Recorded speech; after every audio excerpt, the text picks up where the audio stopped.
Good morning, Algebra 2. We are going to cover lesson 74. I purposely skipped 73.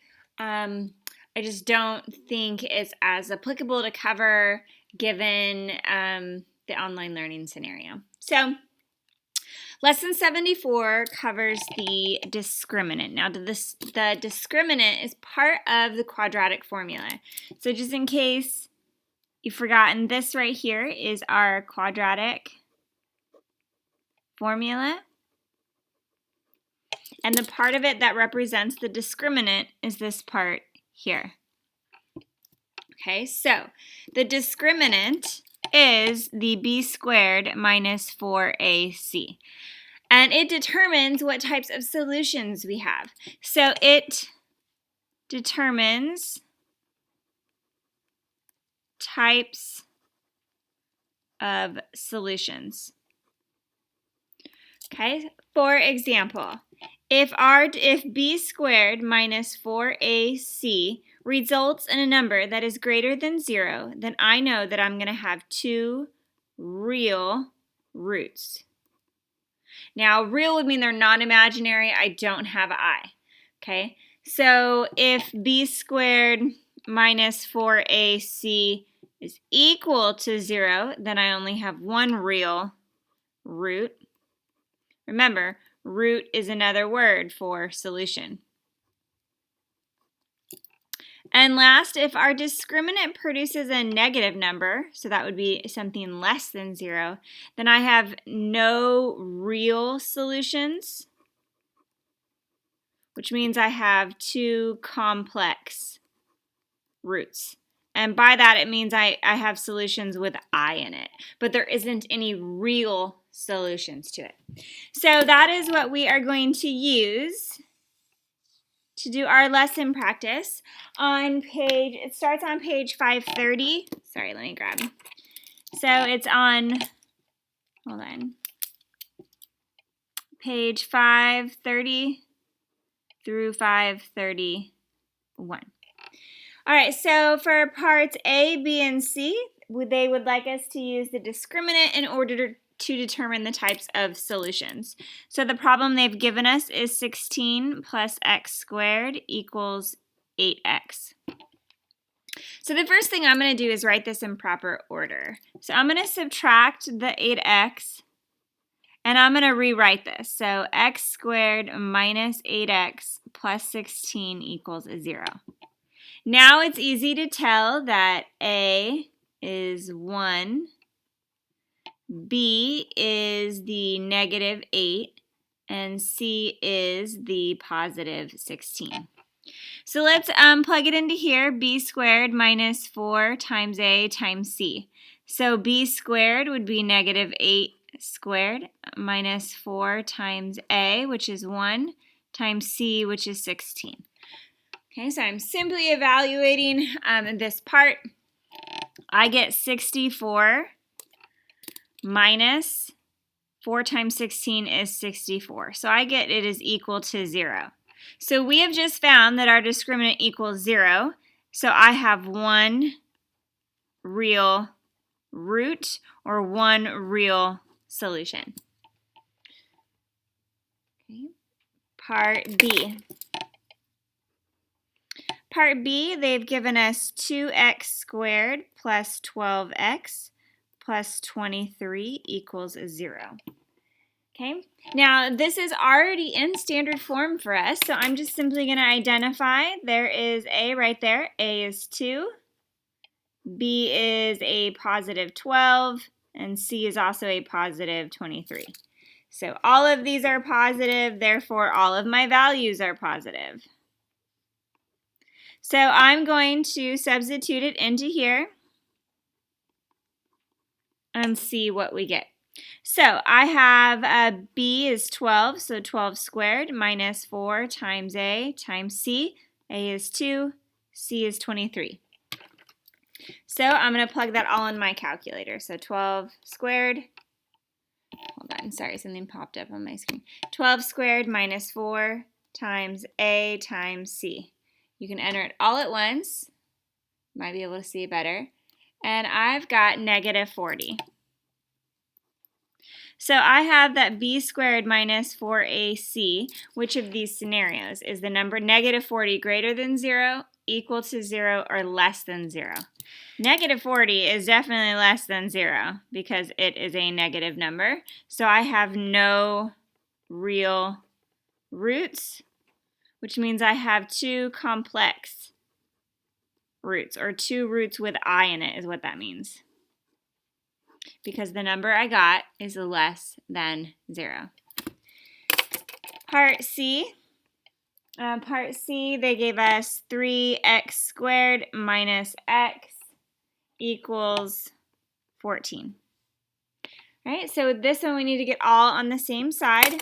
So I am going to subtract the 14 and rewrite. So 3x squared minus x minus 14 equals 0.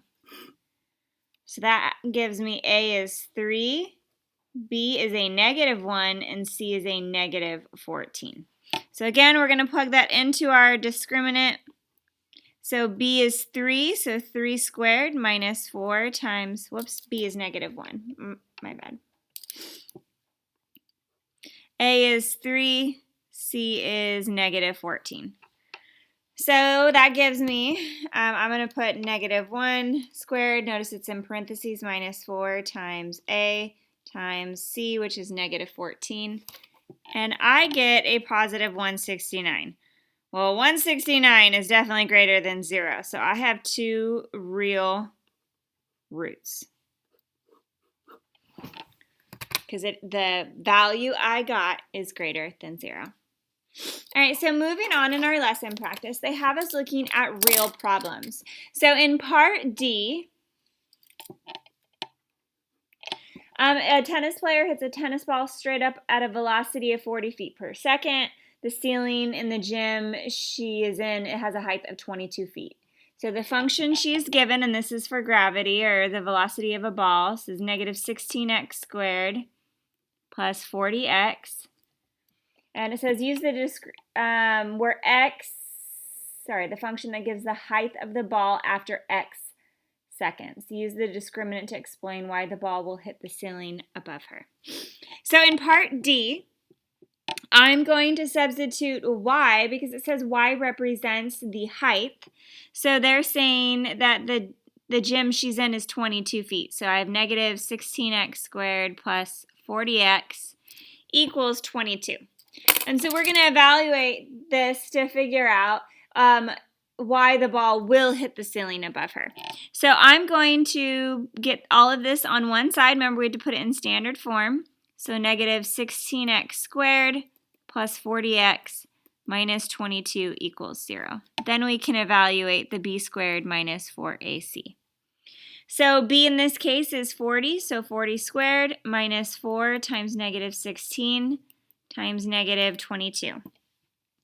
If you enter all of that, I ended up with 192, and 192 is greater than 0. So I have two real roots, meaning at two different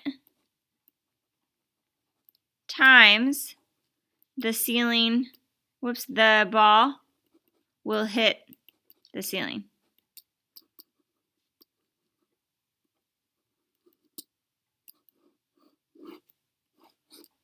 Okay, because I have an actual solution, so that's going to tell me that at maybe 1 second and 5 seconds, that ball is going to hit the ceiling. So let's move on to part E. Part E, a farmer has 280 feet of fencing material to enclose a rectangular area. He wants a fenced-in area to be 4,900 square feet.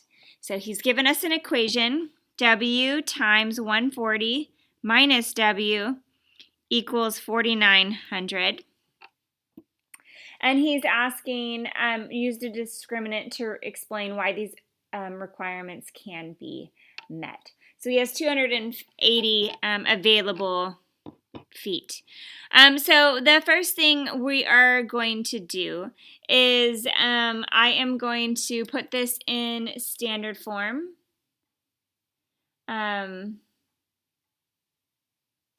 So I'm going to distribute, so that gives me 140w minus w squared equals 4900. So I'm going to rewrite this so that I'm going to move the w squared and I'm going to subtract. So I'm going to add those here.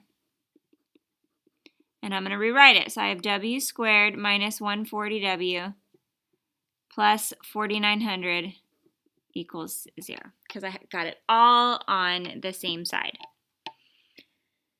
All right, so I'm now going to evaluate b squared minus 4ac.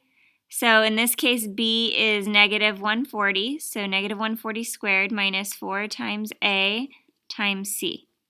Okay, remember there's an invisible 1 here. That's what a is. So if you enter this, parentheses negative 140 squared minus 4 times a times c, I got this equals 0. So there is one real solution, which in this case, there is one width that will work because there's one real solution to the problem. All right, we're going to do F. We are going to actually skip G because I feel like F explains this accurately. So the first thing I'm going to do, they've given us a formula, W times 17.5 minus W equals 80. They'd like us to determine if there is, given this formula, if there is, it says use the discriminant to determine why the requirements cannot be met. So if I distribute this, 17.5w minus w squared equals 80. And then I'm going to rewrite this so it's all on one side. So w squared minus 17.5w plus 80 equals 0. So using our discriminant, negative 17.5 squared minus 4 times a times c. So I'm going to enter this minus 4 times 80, and I get a negative 13.75. Okay, so I have a negative number, and so mine is less than 0, so I have no real solution to this problem, so there's no real width that would work given these parameters. We're going to skip G, and I will go ahead and give you the homework to skip. So for our homework, skip numbers 3, 16, 19, 20, and 26 through 28. Thank you.